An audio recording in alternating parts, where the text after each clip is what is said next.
एक महत्त्वाची बातमी समोर येते। विलनीकरण होणं न होणं हा पूर्णपणे त्यांचा अधिकार आहे।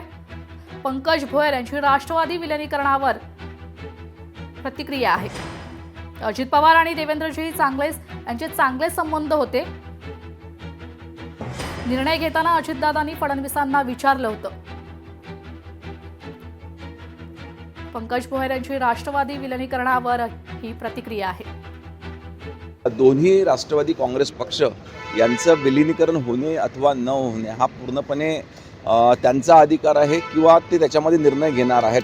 तरी देखील आदरणीय अजितदादा आणि आदरणीय देवेंद्रजी यांचे जे संबंध होते त्या माध्यमातून अजित पवार गट कुठलाही निर्णय घेताना हे सन्माननीय मुख्यमंत्री महोदयांना विचारात घेतील। पुढील महत्त्वाच्या बातमीकडे। अमरावतीत 5 किलो एमडी ड्रग्ज जप्त करण्यात आलेले आहेत। नागपूरच्या DRI पथकाची ही कारवाई आहे।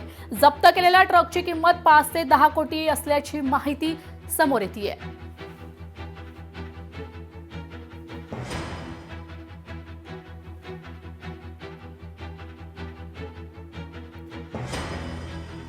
काही दिवसापासून काही वर्षांपासून ड्रग्सचं काम हे त्या ठिकाणी वाढलेलं आहे। याच्यावर नियंत्रण घेण्याकरिता DRI ही केंद्रीय संस्था त्याच पद्धतीनं स्थानिक पोलीस प्रशासन यांच्या संयुक्त विद्यमानं मोठ्या प्रमाणात कारवाई त्या ठिकाणी होते आहे आणि अनेक ठिकाणी रेड करून आपण ते त्या ठिकाणी पकडलेलं आहे। दोषींवर कारवाई त्या ठिकाणी सुरू आहे।